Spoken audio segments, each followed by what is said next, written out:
Hi, I'm Todd Kelly from Kelly Racing. Welcome to another episode of The Road to Mustang. In this episode, you'll see the car come off the jig, get prepped for paint and end up in our workshop ready for assembly.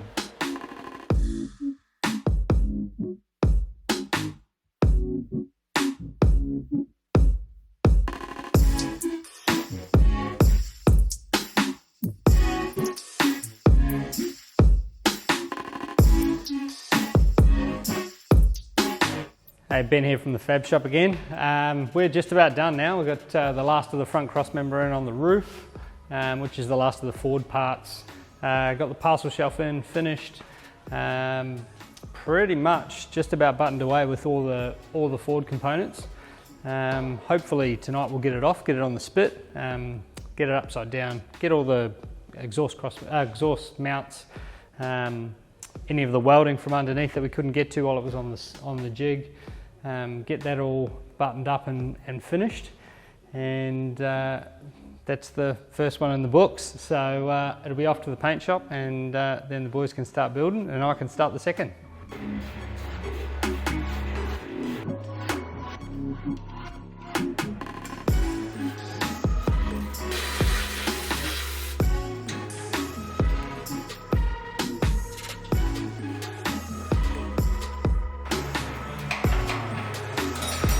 So moment of truth, the forklift's ready to go, the car's unbolted, ready to come off, so it's a nice little milestone for my fourth car for Kelly Racing and the first of the Mustang.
We've finally got chassis 11, our very first Mustang, off the jig, fully welded up, and it's just in the workshop here now being prepped. So probably about a day and a half of work to do here. We've got Winnow and Maddie on the job. Firstly, we need to seal the car. So not every little bit of sheet metal is actually welded up. So you have to go through the whole car and make sure you don't miss any. So we race in the wet quite a lot, and there's so much mist and spray, the car would just fill up with water reasonably fast if this job wasn't done properly. So lots of little holes, lots of little seams of weld, and then little bits of sealant, seams of weld all the way around the floor, and even where all the sheet metal butts up around the roll cage. You really don't want to do excessive amount of welding, especially onto the cage around all that sheet metal, so a bit of sealant does the job well.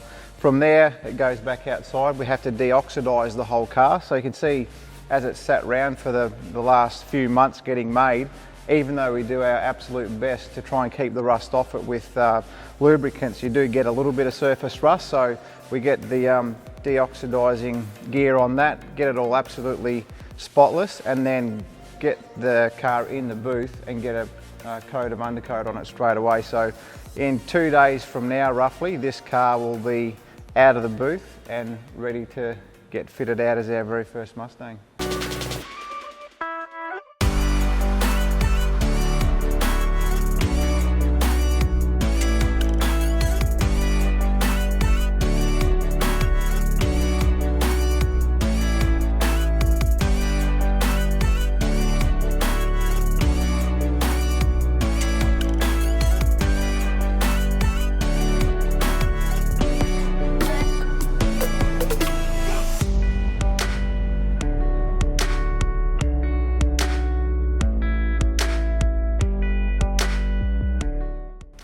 As you probably know, this is a control chassis for the whole category. All of these bars are spec, they're all CAD drawn, they're all bent the same, and they should all be the same thicknesses. So Supercars do a very good job of making sure you don't get cheeky and lighten any of these bars up. They're all being designed to be as light as possible as it is. So they come along, and through the build while the car's on the jig, they stick their own little seal on the car.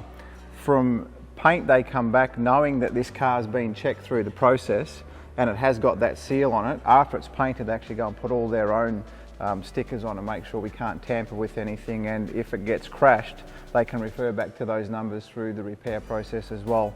So they've got pretty good control over, or awesome control over, every aspect of the build of a car and also an engine. It's also good for the guys that aren't in the fab shop with Winnow and Maddie here to spend a few days on the car sealing it, because they can look right through the car and have another 2 sets of eyes just looking at little bits and pieces in case there's any welds that have been missed or brackets that aren't quite right. And once it goes into paint, we're 100% confident that this thing's right to assemble.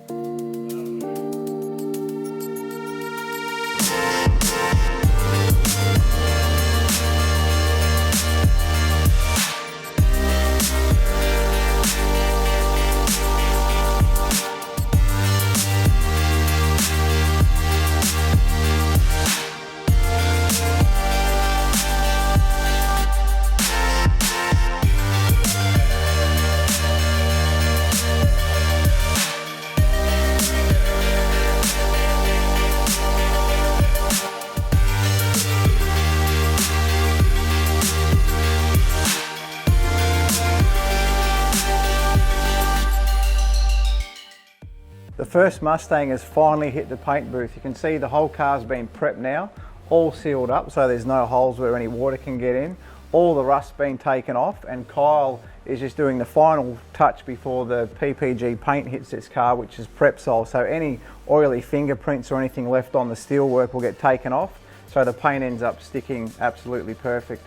This ends up taking a couple of days, so 2 sections the car gets done in, all the bottom, the engine bay, the back, and then the cage gets done on the second day. So the trick here is to get this job done absolutely perfectly so it looks spot on, and using the least amount of paint you possibly can, because weight is a consideration, and if you're a little bit too focused on the actual job and not the weight of the car, you could easily put a half a kilo or a kilo of paint on there that we're carrying around for the life of the car. So again, like everything in our game, this is an important job, but 3 days from now this car will be back in the shop and the guys will be kitting it all out.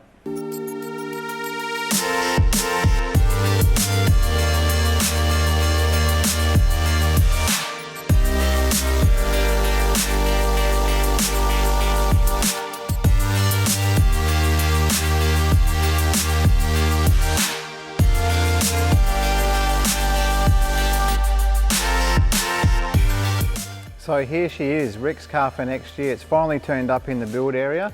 It's got the heli tape put on all the surfaces that get knocked around when you get in and out of the car. Air jacks are in, it's on the jack stands. A little bit of protective bubble wrap to protect all the paintwork while it gets assembled.